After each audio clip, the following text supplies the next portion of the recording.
비가 억수같이 쏟아지던 날 친아들이 저를 땅속에 묻었어요. 그날 밤을 저는 평생 잊을 수 없을 거예요. 번개가 하늘을 가를 때마다 민수의 삽질 소리가 더욱 선명하게 들렸거든요. 70년을 살아오면 이런 절망감을 느껴본 적은 처음이었습니다. 어머니, 미안해요. 정말 미안해요. 민수가 떨리는 목소리로 이렇게 말했어요. 하지만 그 아이에서는 멈추지 않았습니다. 차가운 흙덩이를 제 얼굴 위에 하나씩 뿌리면서 말이에요. 저는 그 순간 모든 걸 깨달았어요. 제가 70년 동안 사랑하고 희생했던 그 아이가 이제는 저를 짐으로만 생각하고 있다는 것을요. 시작 전 구독과 좋아요 눌러주시면 제작에 큰 힘이 됩니다. 흙이 제 몸을 덮어갈 때마다 숨이 막혔어요. 하지만 더 답답한 건 마음이었습니다. 어떻게 자식이 어미를 이럴 수가 있단 말이에요. 이제 끝이야. 어머니도 편히 쉬실 수 있을 거야.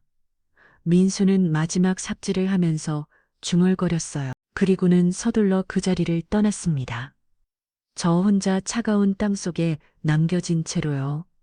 하지만 하늘은 저를 그냥 보내주지 않았어요. 밤이 깊어갈수록 비는 더욱 거세게 내렸어요. 그런데 이상한 일이 일어났습니다. 땅속 깊은 곳에서 제 몸이 꿈틀거리기 시작한 거예요. 그억 제 목에서 희미한 숨소리가 나왔어요. 그리고 필사적으로 손가락을 움직였습니다. 하나씩 하나씩 흙을 헤치면서 말이에요. 죽을 수도 없었어요. 아직 해야 할 일이 남아 있었거든요. 손가락 하나가 먼저 흙 밖으로 나왔어요. 그 다음엔 손목이 팔이 차례대로 모습을 드러냈습니다. 마치 영화에서나 볼 법한 일이 실제로 일어나고 있었어요. 온 힘을 다해 기어 나왔을 때 저는 온몸에 흙을 뒤집었을 채웠어요. 폭우가 제 몸의 모든 흙을 씻어내 주었지만 마음속 깊이 박힌 배신의 상처는 씻어낼 수 없었습니다. 민수야, 내가 그렇게 나올 줄이야. 저는 제가 묻혔던 그 자리를 바라보면서 말했어요. 그곳에는 이제 빗물이 고여 작은 옥덩이가 되어 있었습니다. 그 순간 저는 결심했어요. 저를 배신한 자들에게는 반드시 대가를 치르게 하겠다고요. 멀리서 번개가 다시 한번 하늘을 찢었어요. 그 빛에 비신 제 얼굴을 보고 깜짝 놀랐습니다. 거기에는 더 이상 자애로운 어머니의 모습이 없었거든요. 대신 복수에 불타는 한 여인의 차가운 눈빛만이 남아있을 뿐이었어요. 기다려라, 민수야. 내가 엄마가 죽었다고 생각하겠지만 나는 살아있단다. 저는 비틀거리는 걸음으로 그 자리를 떠났어요. 어디로 가야 할지도 몰랐지만 한 가지는 확실했습니다. 제가 당한 이 배신에 대해서는 반드시 책임을 묻겠다는 것이 폭풍우가 몰아치는 밤, 죽음에서 되살아난 어머니의 복수가 시작되는 순간이었어요. 수진아, 너도 가만히 있지는 마라. 내가 남편을 부추긴 걸 내가 모를 줄 알았니? 저는 며느리 수진의 얼굴을 떠올리며 이를 악물었어요. 분명히 그 여자가 민수를 부추겨서 이런 짓을 하게 만들었을 거예요. 이제부터가 진짜 시작이었어요. 저의 진짜 약애가 말입니다. 그날 밤 저는 마을을 벗어나 인근 읍내로 향했어요. 며칠 동안 숨어 있을 곳을 찾아야 했거든요. 계획을 세우고 준비를 해야 했어요. 70년을 살아오면서 이런 일을 당할 줄은 꿈에도 몰랐는데, 하지만 후회는 없었어요. 오히려 이제야 진짜 제 모습을 찾은 것 같았거든요. 순한 어머니가 아닌 당당한 한 사람으로서 제 모습을 복수는 차갑게 계산해서 해야 하는 거예요. 감정에 휘둘려서는 안 되죠. 저는 그날 밤부터 치밀하게 계획을 세우기 시작했어요. 민수야, 수진한 너희들이 저지른 일의 대가가 얼마나 무서운지 곧 알게 될 거란. 그리 일어나기 석 달 전까지만 해도 저는 그저 평범한 시골 할머니였어요. 이른 아침 닭들의 울음소리와 함께 눈을 뜨는 게 저의 일상이었어요. 70세의 나이에도 불구하고 제 하루는 늘 부지런했거든. 손수 갖고는 텃밭에서 채소를 따고 집 뒤들의 감나무 아래서 빨래를 널며 저녁이면 마루에 앉아 뜨개질을 하는 그런 평범한 일상이었죠. 오늘도 참 좋은 날이구나. 저는 텃밭으로 향하면서 늘 이렇게 혼잣말을 했어요. 아직 이슬이 맺힌 상추잎들이 아침 햇살을 반짝거리는 걸 보면 마음이 절로 좋아졌거든요. 영자 씨 오늘도 일찍 나오셨네요.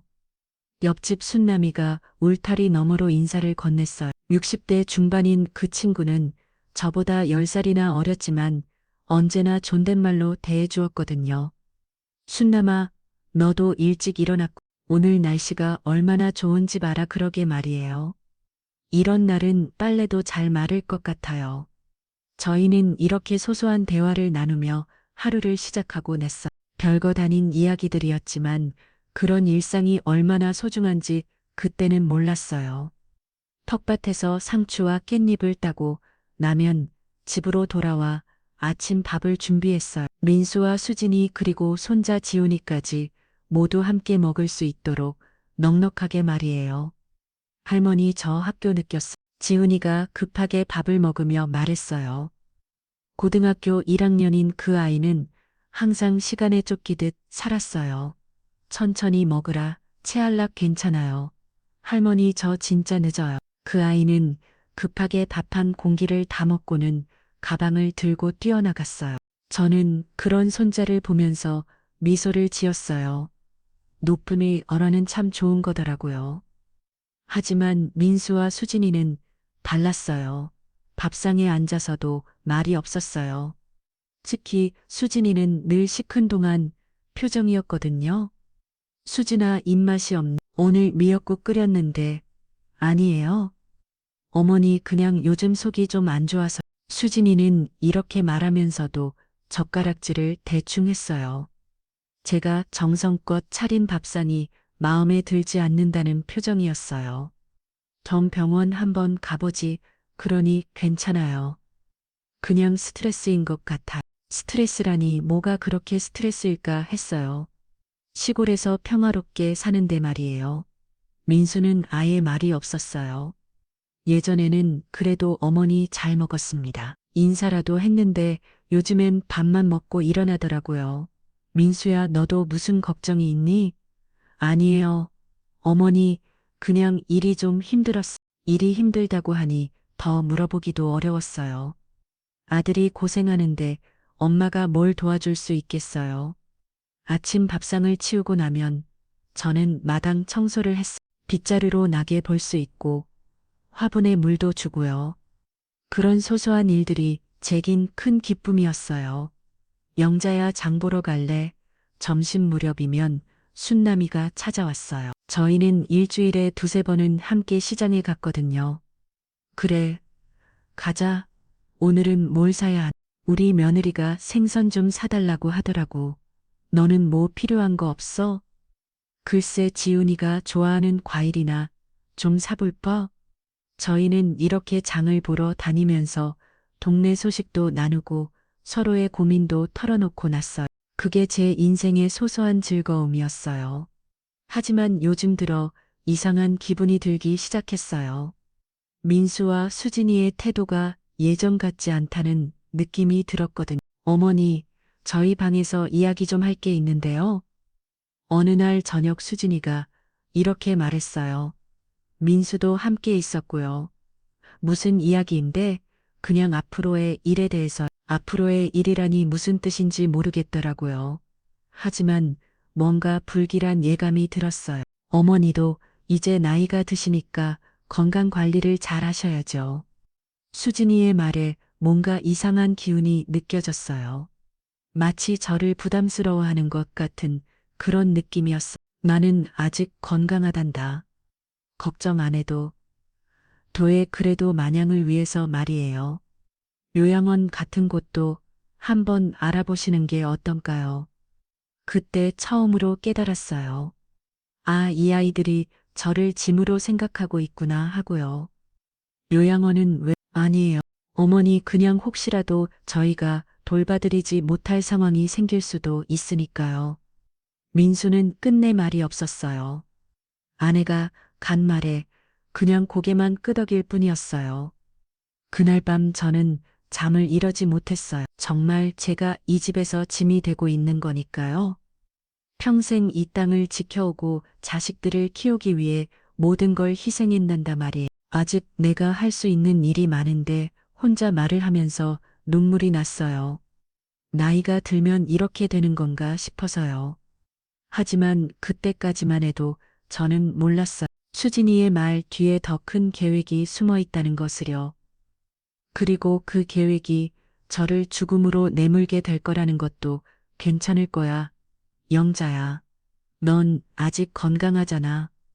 거울을 보면서 스스로를 위로했어요. 하지만 마음 한 구석에는 불안함이 자리 잡기 시작했어요. 그 불안함이 얼마나 정확한 예감이었는지 저는 며칠 후에 알게 되었어요. 그 일이 일어나기 한 달 전 저는 우연히 들어서는 안 될 대화를 듣게 되었어요. 그날은 유난히 더운 여름날이었어요. 저는 마당에서 고추를 따고 있었는데 민수와 수진이가 방 안에서 이야기하는 소리가 들렸거든요. 처음엔 그냥 부부간의 대화려니 했는데 제 이름이 나오더라고요.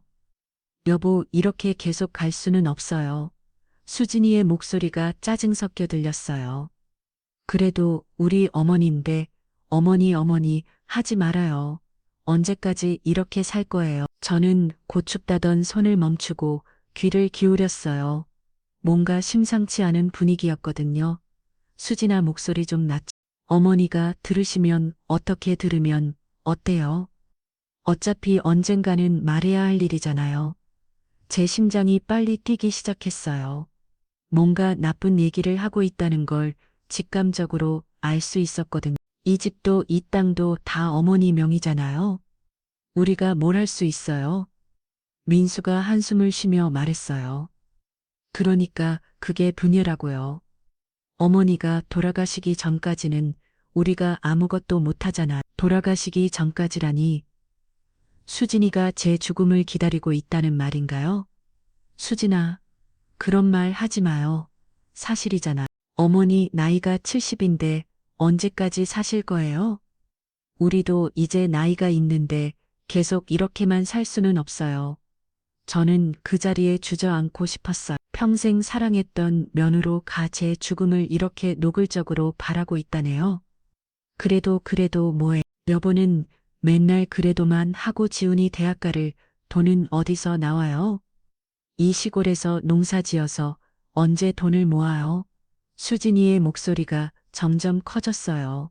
어머니한테 얘기해보면 안 될까? 집이랑 땅을 우리 명의로 바꿔달라고 그럴 리가 없어요. 어머니가 얼마나 그 땅을 아끼는데 죽어도 안 넘겨주실 거예요. 아, 맞아요. 저는 정말 이 땅을 아꼈어요. 남편과 함께 일고 온 이 땅이 민수를 키우면서 의지했던 이 땅이 얼마나 소중한지 그들은 모를 거예요. 겸 어떻게 해야 하는데 방법이 없는 건 아니에요. 수진이의 목소리가 갑자기 낮아졌어요. 마치 비밀스러운 얘기를 하려는 것처럼요. 무슨 방법? 요양원에 보내는 거예요.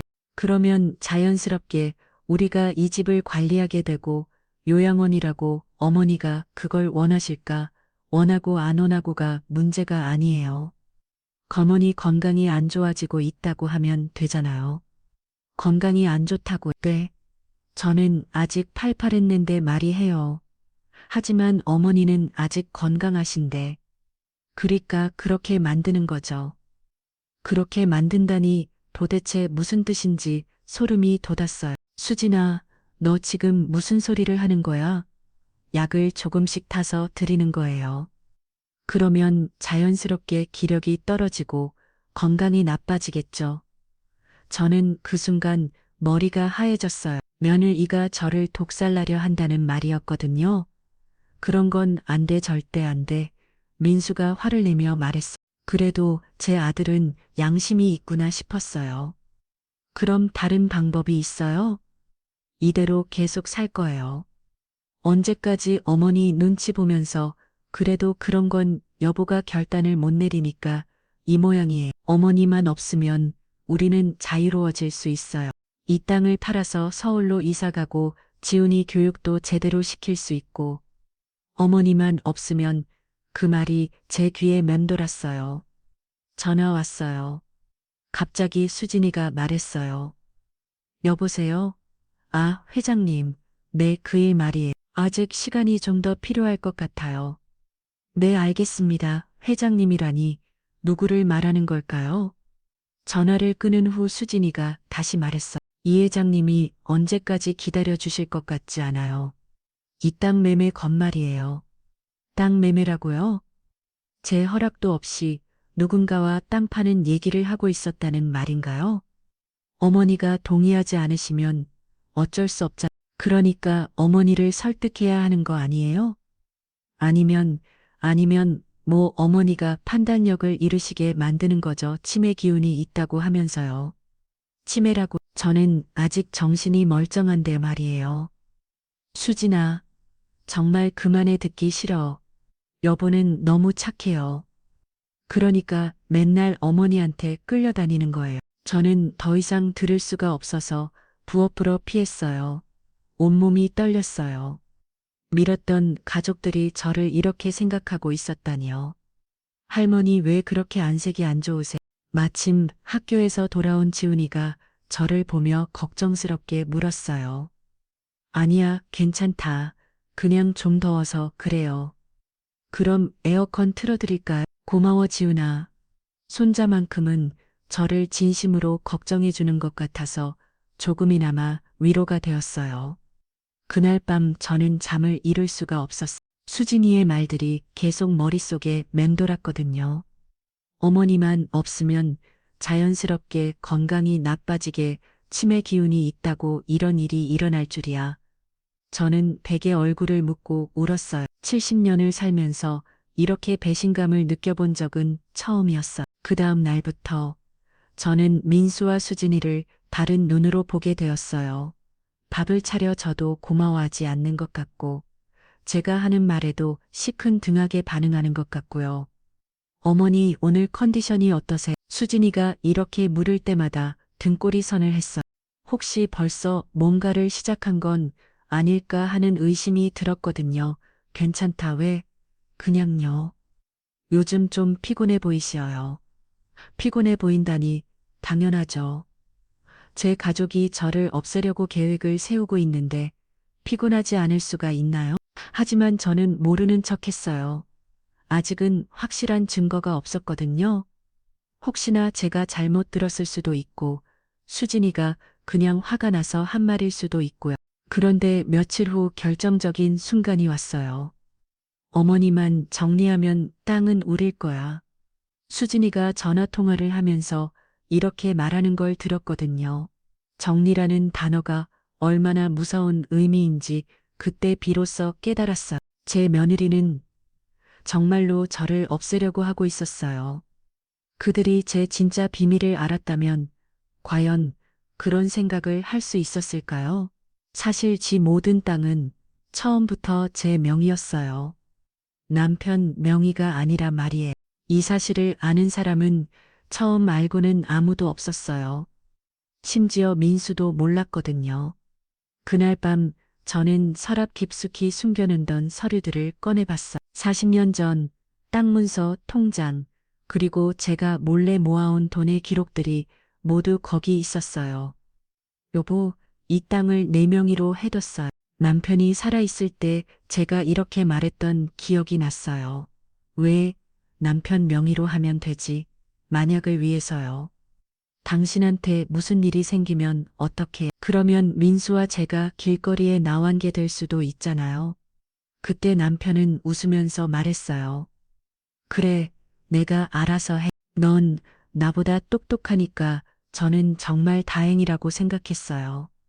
그 성견 지명이 지금까지 저를 지켜줬거든요. 하지만 그 비밀을 지키느라 얼마나 힘들었는지 몰라요. 민수가 자랄 때도 남편이 돌아가신 후에도 계속 혼자 감당해야 했거든요. 어머니 아버지가 남겨주신 땅이 있어서 다행이에요. 민수가 어린 때 이렇게 말하고 했는데 저는 그때마다 스누눈물 지울 수밖에 없었어요. 사실은 제가 악착같이 모은 돈으로 산 땅이었는데 말이 잘 먹을 때 저는 새벽부터 밤 늦게까지 일했어요. 남의 집 빨래도 해주고 반일도 품팔이로 나가고 심지어 시장에서 야채도 팔았어요. 남편 몰래 한 분, 두 분 모아서 이 땅을 샀거든. 영자야, 너 요즘 어디서 돈을 구하는 거야?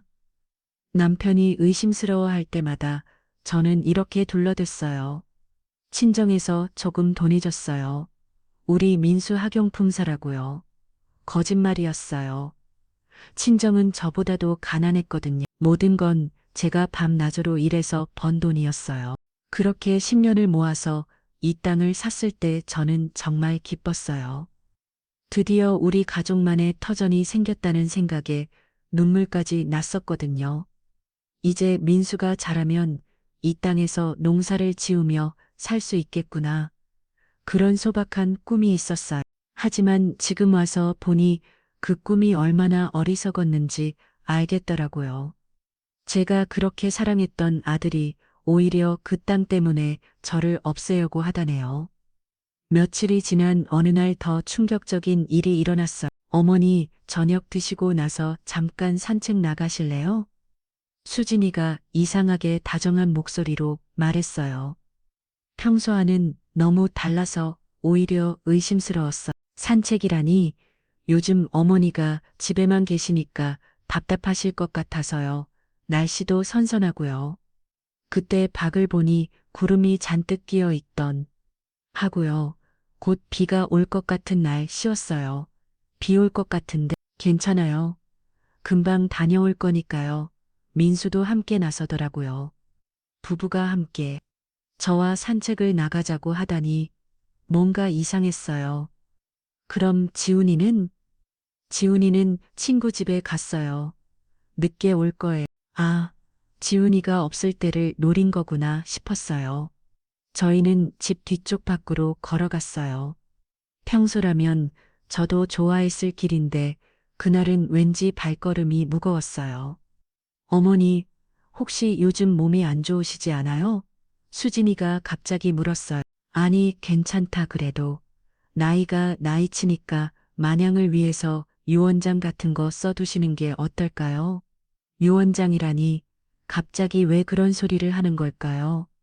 아직 그런 건 생각하고 싶지 않구나. 하지만 언제 무슨 일이 일어날지 모르잖아요. 그때 민수가 입을 열었어요. 어머니 사실 저희가 말씀드리고 싶은 게 있어요. 뭔데, 이 땅 말이에요. 혹시 저희 명의로 넘겨주실 생각은 없으세요? 결국 본색을 드러내는군요. 왜 갑자기 그런 소리를 하는 거냐. 어머니 혼자 관리하시기 힘드실 텐데요. 저희가 도와드리려고요. 도와주려고. 아니면 빨리 자기 것으로 만들려고 하는 건가요? 아직 내가 관리할 수 있다. 하지만 어머니 민수야, 이 땅이 누구 명의인지 너는 미자. 당연히 어머니 명의죠. 그게 아니야. 저는 그때 결심했어요. 이제 진실을 말할 때가 왔다고요. 사실은 이 땅뿐만 아니라 집도 모든 재산도 다 내 명이야. 내 아버지 명의가 아니. 민수와 수진이의 얼굴이 놀라움으로 변했어요. 뭐라고요? 내 아버지가 살아계실 때부터 모든 게 내 명이었어. 내가 번 돈으로 산 거니까 그럴 일 없어요. 아버지가 남겨주신 거라고 하셨잖아요.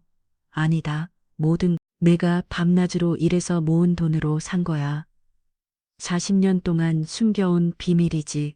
수진이의 얼굴이 일그러졌어요. 그럼 지금까지 거짓말을 하신 거예요? 거짓말이 아니라 비밀이었어. 마냥을 위해서 숨겨둔 거였지. 마냥을 위해서 숨겨둔 거였지. 마냥을 위해서 숨겨둔 거였지. 마냥이 무슨 마냥이요? 바로 지금 같은 상황을 위해서 진호이들이 나를 쫓아내려고 할 때를 대비해서 그 순간 하늘에서 빗방울이 떨어지기 시작했어요. 어머니 들어가시죠.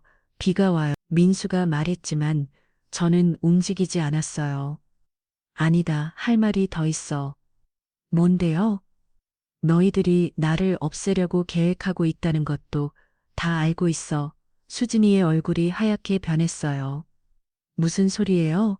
독을 타서 먹이려고 치매 있다고 거짓말하려고 했고, 어머니가 뭘 잘못 들으신 게 아닐까요? 잘못 들었다고? 어머니만 정리한 땅은 우리 거야. 라고 한 말도 잘못 들은 거야? 그때 비가 갑자기 세게 내리기 시작했어요. 어머니, 일단 집으로 들어가서 얘기해요. 민수가 제 팔을 잡으려고 했어요. 손 대지 마. 너희들 계획대로는 안 될 거야. 하지만 그 순간 수진이가 뒤에서 저를 밀었어요. 어머니가 너무 많이 하시는군요. 저는 그만 넘어지고 말았어요. 그리고 머리에 뭔가 단단한 것이 부딪히면서 정신을 잃었어요. 태어났을 때 저는 이미 깊은 구덩이 안에 있었어요. 민수가 삽으로 흙을 덮고 있었고요. 민수야, 제발 제가 간신히 말했지만 그 아이는 멈추지 않았어요. 어머니 미안해요. 정말 미안해. 그렇게 저는 제 아들의 손에 의해 땅속에 묻혔어요. 하지만 운명은 저를 그냥 보내주지 않았어요. 폭우 속에서 기적적으로 깨어났을 때 저는 깨달았어요. 이제 진짜 전쟁이 시작된다는 거래. 죽음에서 살아난 첫날 밤, 저는 내 여인숙의 몸을 숨겼어요. 할머니 괜찮으세요? 얼굴이 너무 창백하신데요.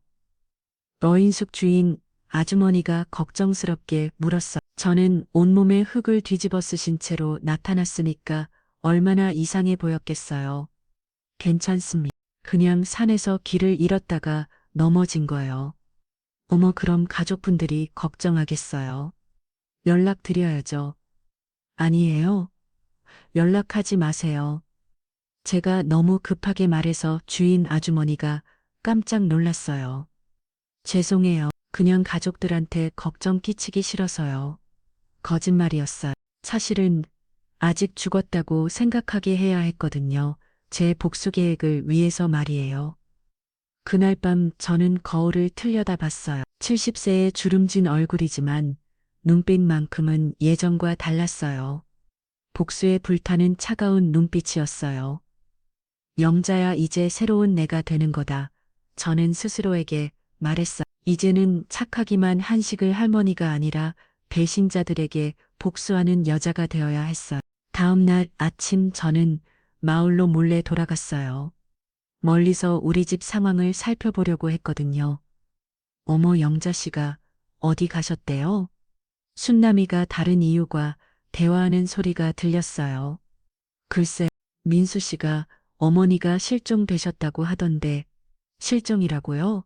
벌써 그렇게 꾸면 어은 거군요. 경찰서에도 신고했다던데요. 어제 저녁부터 안 보이신다고 저는 나무 뒤에 숨어서 우리 집을 지켜봤어요. 민수가 마당에서 무언가를 태우고 있더라고요. 여보, 이제 어떻게 할 거예요? 수진이가 나와서 물었어요. 일단 며칠 더 기다려봐야지.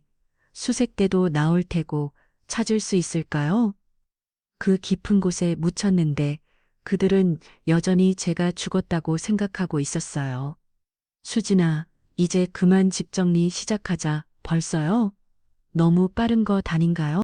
어차피 어머니는 그리고 우리도 서둘러야 해. 이 회장님이 기다리고 계시잖아. 이 회장이라는 사람이 계속 나오는군요. 대체 누구일까요? 지훈이가 뭐라고 할까요? 지훈이한테는 할머니가 갑자기 어디로 가셨는지 모르겠다고 하면 돼. 손잡까지 속이려고 하다니 정말 뻔뻔한 사람들이에요. 저는 며칠 더 숨어서 상황을 지켜봤어요.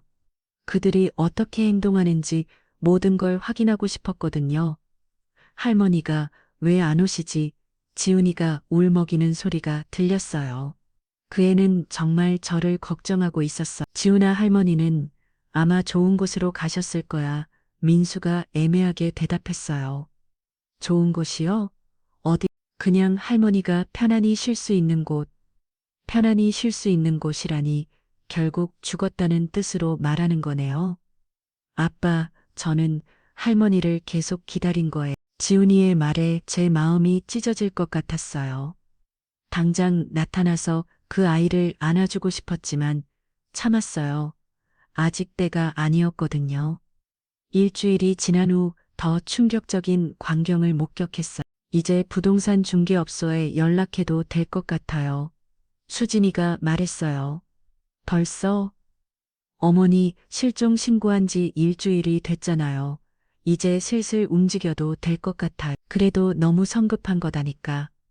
여보, 이 회장님이 언제까지 기다려 주실 것 같아. 다른 땅을 알아보신다고 하시면 어떡해요? 결국 그들의 목적은 땅을 파는 것이었어요. 그것도 제가 죽자마자 바로 말이에요. 알겠어. 내일 중개업소에 연락해 볼게. 그날 밤 저는 결심했어요. 이제 움직일 때가 됐다고요. 다음 날 저는 순남이 집으로 갔어요. 제일 믿을 만한 사람이 순남이었거든요. 어머, 영자야? 너 어디 갔다가 이제 나타나는 거야? 순남이가 깜짝 놀라며 저를 안았어요. 순남아, 조용히 해야. 아무한테도 말하면 안 돼. 왜? 무슨 일이야? 민수가 너 찾는다고 난리였는데 그게 바로 문제야. 민수와 수진이가 나를 죽이려고 했어. 순남이의 눈이 휘둥그려졌어요. 뭔 소리야? 그럴 리가 없어. 저는 순남이에게 모든 이야기를 했어요. 제가 어떻게 매장 당했는지, 어떻게 살아났는지 모든 걸 말했어요. 세상에 그런 일이 정말 일어날 수가 나도 믿기지 않아. 하지만 사실이야. 그럼 지금 경찰서에 가야지. 아니야. 아직 안 돼. 증거가 필요해. 무슨 증거? 그들이 내 재산을 노리고 있다는 증거. 그리고 배후에 있는 이 회장이라는 사람의 정체도 알아내야 해. 순남이는 걱정스러운 표정이었어요. 영자야, 너무 위험하지 않을? 그냥 경찰서에 신고하자. 순남아, 내 말 잘 들어. 나는 이미 죽은 사람이야. 그들 눈에는 말이지. 이 기회를 이용해서 그들의 진짜 모습을 다 보여주고 싶어. 일단 너가 도와줘야 해. 그들이 뭘 하는지 계속 지켜보고 나한테 알려줘. 순남이는 한참을 망설이더니 고개를 끄덕였어요. 알겠어. 하지만 너무 무리하지는. 막 그날부터 저는 본격적인 복수 계획을 세우기 시작했어요. 이 회장이라는 사람의 정체를 알아내야 했고, 민수와 수진이의 계획을 구체적으로 파악해야 했어요. 순남아, 혹시 이 회장이라는 사람 들어본 적 있어? 며칠 후 순남이가 찾아왔을 때 물었어요. 이 회장 혹시 개발업체 이 회장 말하는 거야? 개발업체? 여기서 차로 33분 거리에 큰 개발업체가 있어. 거기 사장이 이 회장이라고 하던데, 뭐라는 회사인데 농지를 사서 리조트 같은 걸 짓는다고 하더라고요. 요즘 우리 마을 땅들을 많이 알아본다는 소문이 있어. 아, 그래서 우리 땅을 노렸구나 싶었어요. 그럼 수진이가 그 사람과 미리 짜고 계획한 거네. 그런 것 같아. 그런데 영자야, 또 이상한 일이 있었어. 뭔다. 민수가 은행에 갔다 왔어. 그리고 집에서 서류들을 뒤지고 있더라고. 서류들을 뒤진다니 분명히 제 명의로 된 것들을 찾고 있는 거겠죠. 아마 통장이나 인감 같은 걸 찾고 있을 거야. 그런데 찾을 수 있을까? 저는 미소를 지었어요. 못 찾을 걸. 그런 중요한 건 다른 곳에 숨겨놓거든. 사실 저는 모든 중요한 서류와 통장을 은행 대여금고에 보관해 뒀어요. 혹시로를 상황에 대비해서 말이에요. 명자야, 너 정말 똑똑하다. 70년 살면서 배운 거지. 사람을 너무 믿으면 안 되는구나. 하고 그날 밤 저는 다음 단계 계획을 세웠어요. 이제는 그들을 압박할 시간이 왔어요.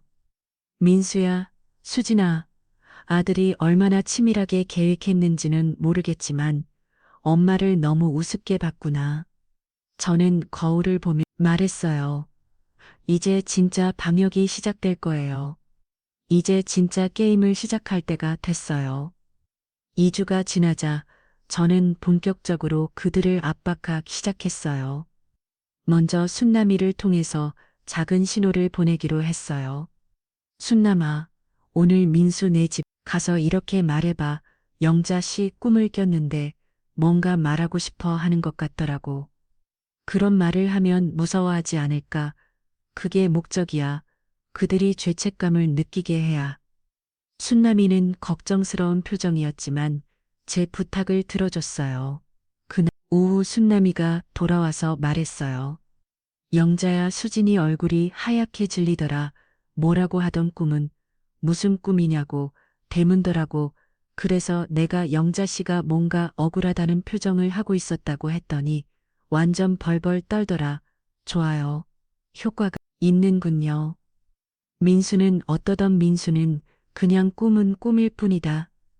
라고 하면서 대수롭지 않게 여기는 것 같았는데 그래도 표정이 좋지는 않았어.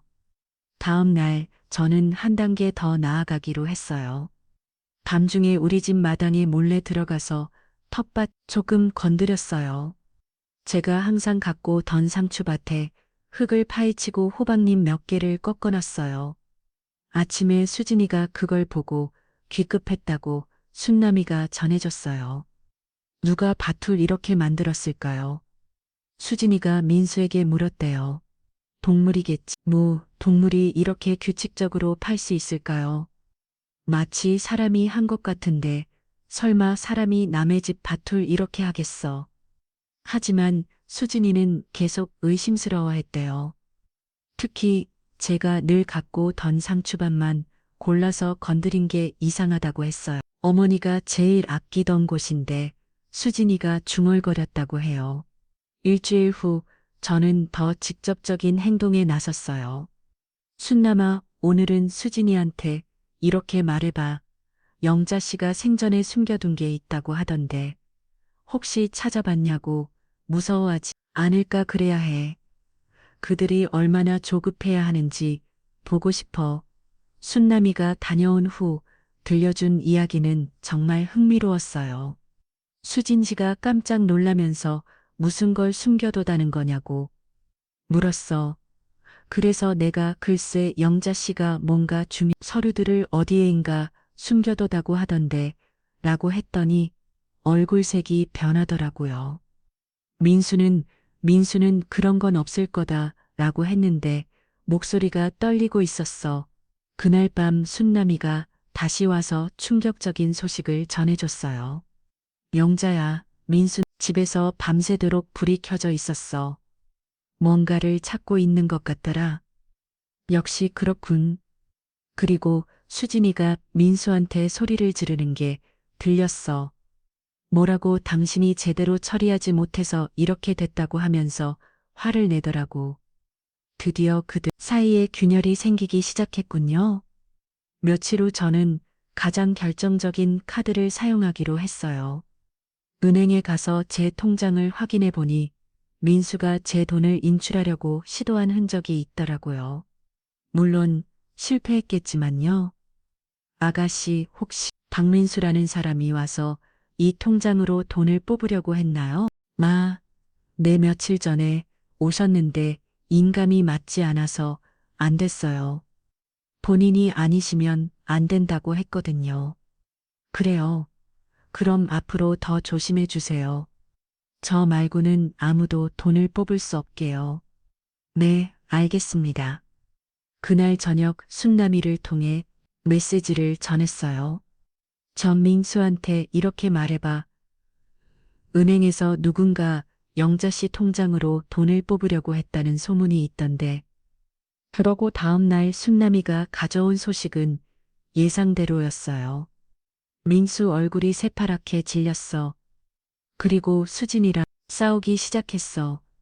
뭐라고 하던 민수가 내가 자꾸 재촉해서 이렇게 됐다고 하니까 수진이가 당신이 너무 소심해서 일을 제대로 못 끝난 거다. 라고 소리치더라고요. 완벽해요. 이제 그들은 서로를 의심하기 시작할 거예요. 일주일 후 더 극단적인 상황이 벌어졌어요. 명자야, 큰일 났어. 순남이가 급하게 달려왔어요. 뭔데 수진이가 지훈이한테 소리를 지르고 있어. 할머니는 이제 안 돌아온다고. 지훈이에게까지 그런 말을 하던 이어지훈이가 뭐라고 했는데 내가 계속 할머니를 기다린다고 하니까 수진이가 참지 못하고 폭발한 것 같아. 저는 더 이상 참을 수가 없었어요. 손잡까지 상처받게 하다뇨. 순남아, 이제 마지막 단계야. 뭘 할 거야? 직접 나타날 거야. 하지만 그 전에 한 가지 해야 할 일이 있어. 그날 밤 저는 우리 집에 몰래 들어갔어요. 민수와 수진이가 잠든 사이에 말이에요. 거실 탁자 위에 베쓴 편지 한 장을 놓았어요. 너희들이 나를 배신했지만 나는 아직 살아있다. 곧 돌아갈 것이다. 짧지만 강력한 메시지였어요. 다음 날 아침 순남이가 전해준 소식은 상상 이상이었어요. 수진이가 완전히 미친 것 같아 편지를 보더니 소리를 지르면서 이럴 수가 없다. 이럴 수가 없다고 하더라고요. 민수도 얼굴이 하얗게 질려서 벌벌 떨고 있었어. 그리고 둘이 큰 소리로 싸웠어. 뭐라고 하던 수진이가 당신이 제대로 확인하지 않아서 이렇게 됐다고 하니까 민수가 분명히 죽었는데 어떻게 이럴 수가 있냐고 하더라고요. 드디어 그들의 가면이 완전 벗겨졌어요. 그런데 영자야 지훈이가 편지를 봤나 봐. 지훈이가 그 애가 할머니가 살아계신 거예요. 라고 물었는데 수진이가 그런 게 아니더라고. 화를 내더라고. 지훈이가 뭐라고 했어. 그럼 이 편지는 뭐예요? 할머니 글씨가 되라고 했더니 민수가 장난하는 사람이 있는 것 같다고 둘러댔어. 하지만 지훈이는 똑똑한 아이에 분명히 뭔가 이상하다는 걸 눈치챘을 거예요. 그날 밤 저는 마지막 결심을 했어요. 이제 직접 나타날 때가 왔어. 더 이상 숨어 있을 이유가 없었어요. 그들의 진짜 모습을 모든 사람들 앞에서 보여줄 때가 된 거예요. 순남아, 내일 마을 사람들을 모두 모아줘. 우리 집 안 맞아. 당에 뭘 할 거야. 그들이 나한테 한 일을 모든 사람들 앞에서 고발할 거야. 위험하지 않을까? 이제 위험할 것도 없어. 모든 증거를 다 모았고 사람들도 내 편이 될 거야. 순남이는 걱정스러워했지만 제 결심이 확고하다는 걸 알고 고개를 끄덕였어요. 알겠어. 내일 오후 2시에 사람들을 모아놓을게. 드디어 결전 시간이 다가왔어요. 70년을 살면서 가장 중요한 순간이 될 거예요. 그날이 왔어요. 제 인생에서 가장 중요한 날이요. 오후 2시 샤을 사람들이 하나 둘 우리 집 앞마자당에 모여들기 시작했어요. 저는 멀리서 그 광경을 지켜보고 있었어요. 영자야, 정말 괜찮겠어. 순남이가 마지막으로 걱정스럽게 물었어요. 괜찮아. 이제 모든 걸 끝낼 시간이야. 사람들이 다 모이자 순남이가 민수를 불러왔어요. 민수야, 사람들이 너한테 할 말이 있다는데 무슨 말이요? 민수는 어리둥절한 표정이었어요. 수진이도 나와서 상황을 파악하려고 했고요. 저희가 왜 이렇게 모였냐고요. 수진이가 불안한 목소리로 물었어요. 그때 저는 사람들 뒤에서 천천히 걸어놨어요. 나 때문이야. 제 목소리가 들리자 마당이 순식간에 조용해졌어요. 어머니 민수의 얼굴이 하얗게 질렸어요. 영자씨 수진이는 말을 더듬으며 뒤로 물러섰어요. 놀란 뒤 죽은 줄 알았. 저는 차분하게 말했어요. 마을 사람들도 옹성거리기 시작했어요. 명자 씨가 살아계셨네. 어디 가셨던 거예요? 민수 씨가 일종됐다고 했는데 저는 손을 들어 사람들을 조용히 시켰어요. 여러분, 제가 왜 사라졌는지 그리고 왜 이제 나타났는지 말씀드릴게요. 어머니, 일단 집으로 들어가서 얘기해요. 민수가 당황하며 말했어요. 아니다. 여기서 모든 사람들 앞에서 얘기할 거야. 전 단호하게 말했어요. 이 사람들은 제가 2주 전에 어떻게 죽을 뻔했는지 권리가 있어요. 무슨 소리예요? 어머니, 수진이가 떨리는 목소리로 말했어요. 2주 전 비가 오던 그날 밤 너희들은 저를 땅속에 묻었어요. 마을 사람들이 충격받은 표정으로 옹성거리었어요. 그럴 리가 없어요. 거짓말이에 수진이가 소리쳤어요. 거짓말, 그럼 이건 뭘까? 저는 주머니에서 녹음기를 꺼냈어요. 이건 너희들이 나를 묻기 전에 한 대화야. 녹음기에서 수진이의 목소리가 흘러나왔어요. 어머니만 정리하면 땅은 우릴 거야. 그리고 이어서 민수의 목소리도요. 그래도 우리 어머니인데 언제까지 이렇게 살 거야? 마을 사람들이 경악했어요. 세상에 정말 그런 일이 수진이가 당황하며 소리쳤어요. 조작된 거예요. 그럴 리가 없어요. 조작, 그럼 이것도 조작일까? 저는 또 다른 녹음기를 꺼냈어요. 이번에는 이 회장과의 통화 내용이었어요. 회장님, 조금만 더 기다려주세요. 곧 정리될 것 같아요. 수진 씨, 이번 달 안에는 끝내야 해요. 다른 땅도 알아보고 있거든요. 이 회장의 목소리가 들리자 사람들이 더욱 놀랐어요. 이 회장이라고 그 개발업체 사장. 그 사람이 우리 땅을 노리고 있었구나. 그때 더 충격적인 일이 일어났어요. 잠깐 그 목소리 한마을 사람이 뭔가를 떠올린 듯 말했어요. 수진 씨, 혹시 당신 성이 이씨 아닌가요? 수진이의 얼굴이 더욱 하얗게 질렸어요. 뭐라고? 예전에 들었는데 당신 친오빠가 개발업체를 한다고. 그 순간 모든 퍼즐이 맞춰졌어요. 수진아, 이 회장이 내 오빠구나. 저는 차갑게 말했어요. 처음부터 계획이었지. 민수와 결혼해서 우리 땅을 노리고 기회가 되면 나를 제거하고 땅을 넘기려고. 수진이는 더 이상 숨길 수 없다는 듯 고개를 떨고 왔어요. 맞아요. 오빠가 이 땅을 원했어요. 리조트 부지로 완벽하다고 했거든요.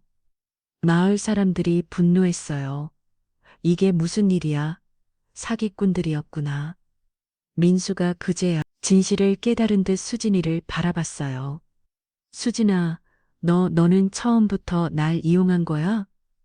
여보, 15년 동안 나와 함께 산 게 다 거짓말이었어. 민수의 목소리에는 배신감이 가득했어요. 아니에요.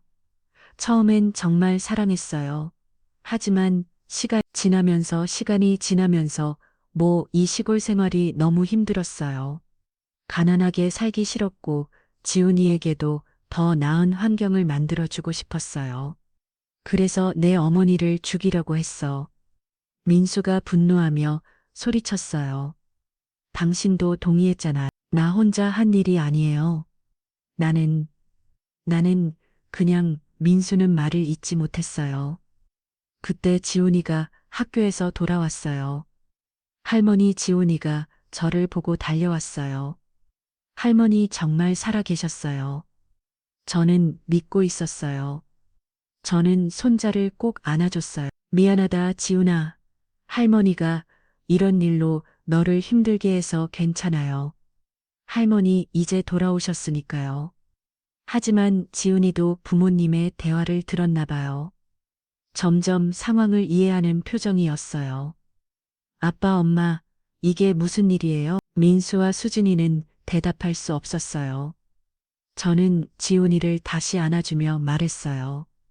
지훈아, 할머니가 다 설명해 줄게. 하지만 이제 우리 가족은 예전과 달라질 거야. 무슨 뜻이에요? 내 부모님은 할머니한테 나쁜 일을 하려고 했어. 그리고 그 이유는 이 땅 때문이었어. 마을 사람들은 이미 경찰서에 신고를 했어요. 영자 씨, 경찰이 곧 올 거예요. 고마워요. 다들 잠시 후 경찰이 도착했어요. 신고받고 왔습니다. 상황이 어떻게 되는 건가요? 저는 경찰에게 모든 상황을 설명했어요. 녹음 파일과 증거들을 모두 보여줬고요. 살인 미수와 사시 혐의로 조사하겠습니다.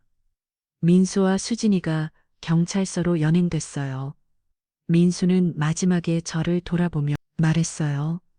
어머니, 정말 죄송합니다. 저는 정말 민수야.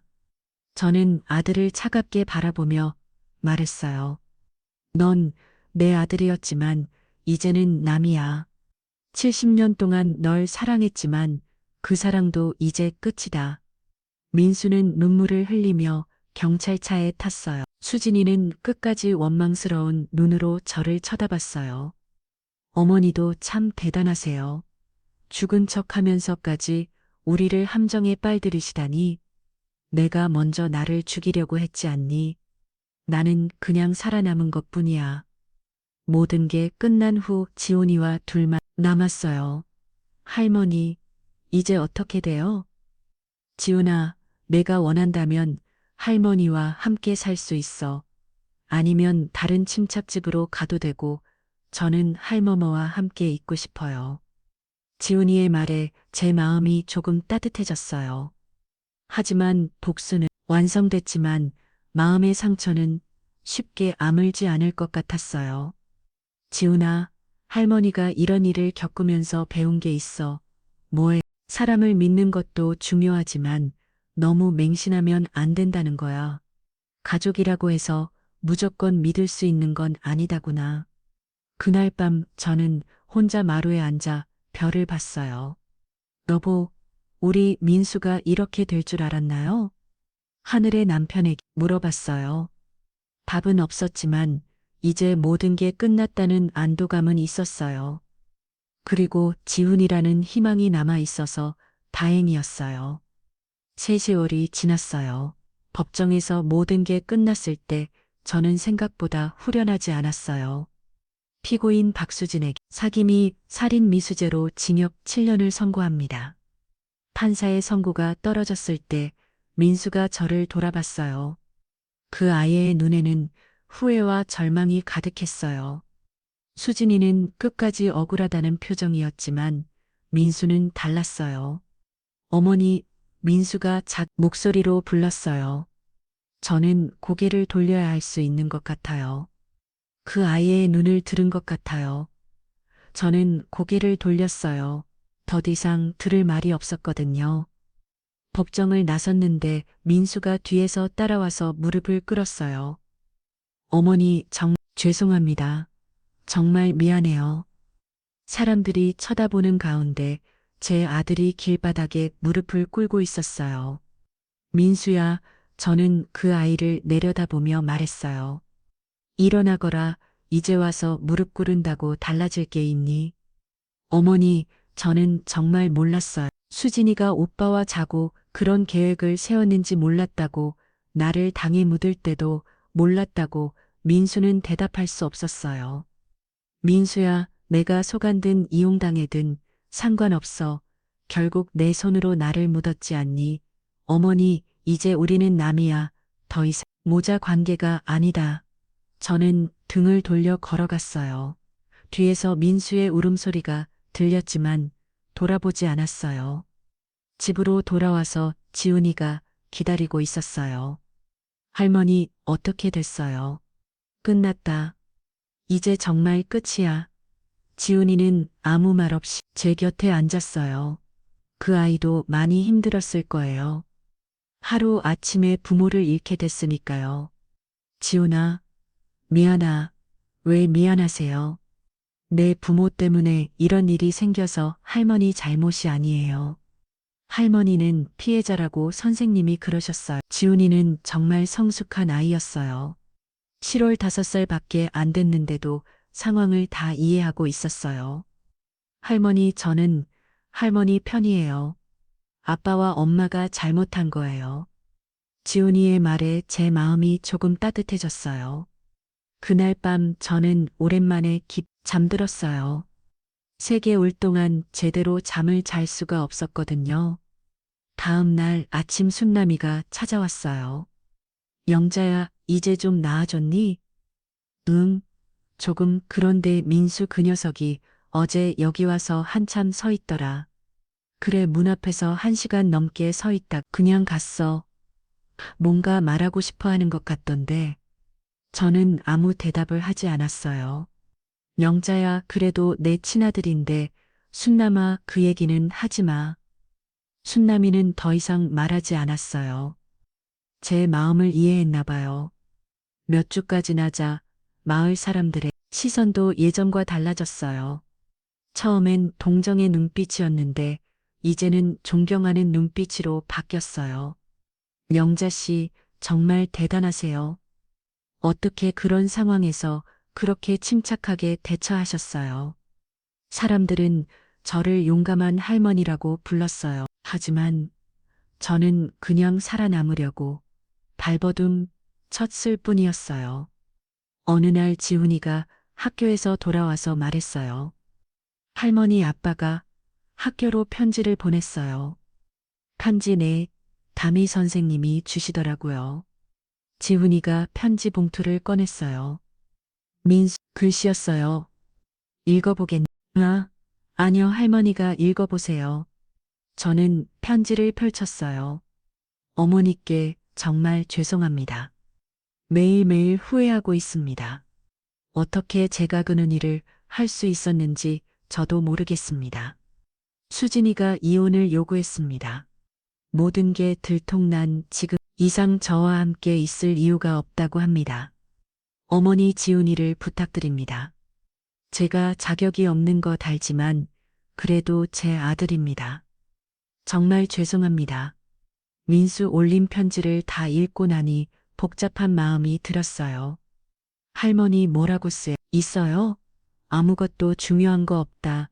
저는 편지를 접어서 서랍에 넣었어요. 그날 밤 저는 혼자 마루에 앉아 생각했어요. 정말로 민수를 영원히 용서할 수 없을까요? 70년 동안 사랑했던 아들을 정말 포기해야 할까? 하지만 곧 답이 나왔어요. 용서는 해야겠지만 예전 관계로 돌아갈 수는 없어요. 며칠 후 저는 민수에게 편지를 썼어요. 민수야, 내 편지 잘 받았다. 지훈이는 걱정 마라. 내가 잘 키울 테니까 너를 용서한다. 하지만 다시 만날 생각 없다. 내가 한 일은 용서할 수 있어도 잊을 수는 없거든. 지훈이가 성인이 되면 그때 내가 아버지로서 할 일을 해라. 그 전까지는 나타나지 마라. 엄마가 편지를 붙인 후 마음이 조금 가벼워졌어요. 계절이 바뀌어 가을이 왔어요. 저와 지은이는 새로운 일상을 만들어 가고 있었어요. 할머니, 오늘 학교에서 친구들이 할머니 얘기를 하더라고요. 무슨 얘기? 할머니가 정말 멋있다고 하더라고요. 그런 일을 당하고도 당당하게 이겨낸다고. 그래, 할머니가 멋있다고. 네, 저도 할머니처럼 강한 사람이 되고 싶어요. 지훈이의 말에 저는 웃었어요. 정말 오랜만에 마음에서 우러나는 웃음이었어요. 지훈아, 강하다는 건 아무나 이기는 게 아니야. 그럼 뭐예요? 힘들어도 포기하지 않고 잘못된 걸 잘못되었다고 말할 수 있는 거야. 그리고 미워할 사람은 미워하되 언젠가는 용서할 줄도 아는 거짓. 그날 오후 저는 오랜만에 텃밭에 나갔어요. 수진이가 망가뜨린 상추밭들 다시 일구려고 했어요. 할머니, 제 도와드릴게요. 지훈이가 삽을 들고 왔어요. 고마워, 지훈아. 우리는 함께 땅을 읽었어요. 새로운 시작을 위해서 해가 지고 있었어요. 서양이 우리 밭을 붉게 물들이고 있었어요. 할머니, 이제 정말 괜찮은 거죠? 응, 이제 괜찮아. 하지만 사실은 완전히 괜찮지는 않았어요. 가끔 밤에 혼자 있으면 눈물이 났거든요. 70년을 살면서 이런 배신을 당할 줄은 몰랐어요. 그리고 복수는 했지만 마음의 상처는 쉽게 아물지 않더라고요. 그날 밤 또 비가 내리기 시작했어요. 3개월 전 그 무서운 밤과 같은 비였어요. 저는 창문 너머로 비를 바라보며 생각했어요. 이제 정말 끝인가? 그때 지훈이가 제 방으로 와서 말했어요. 할머니 무서우세요? 아니야. 이제 안 무서워. 저도 처음엔 무서웠는데 이제는 할머니가 계셔서 안 무서워요. 지훈이가 제 손을 잡았어요. 그 따뜻한 손길에 제 마음도 조금 따뜻해졌어요. 지훈아, 할머니한테 약속해 줄래? 네, 뭐예요? 앞으로 어떤 일이 있어도 정직하게 살자. 그리고 가족을 소중히 하자. 네, 약속할게요. 비는 계속 내렸지만 이제는 무섭지 않았어요. 제 곁에는 믿을 수 있는 사람이 있었거든요. 그날 밤 저는 남편의 묘에 인사를 하러 갔어요. 여보, 우리 민수일 걱정 많이 시켰죠. 빗소리만 대답했어요. 이제 괜찮아요. 지훈이가 있으니까요. 그 아이만큼은 제대로 키워볼게요. 무덤 앞에 국화꽃을 놓고 돌아오는 길, 저는 중얼거렸어요. 복수는 끝났지만 진짜 치유는 이제부터 시작인 같네요. 하늘에서는 여전히 비가 내리고 있었지만 제 마음속에는 작은 희망이 자라고 있었어요. 지훈이와 함께 만들어갈 새로운 이야기에 대한 희망이요. 70년을 살아오면서 가장 힘든 시간을 보냈지만 동시에 가장 강해진 시간이기도 했어요. 이제 저는 그냥 약한 시골 할머니가 아니에요. 끝까지 포기하지 않고 싸울 줄 아는 여자가 되었어요. 그리고 그 강함으로 지훈이를 지켰을 자신이 있어요. 지훈아, 할머니가 살아있는 한 너를 지켜줄게. 빗속 걸으며 저는 다짐했어요. 새로운 시작을 위해서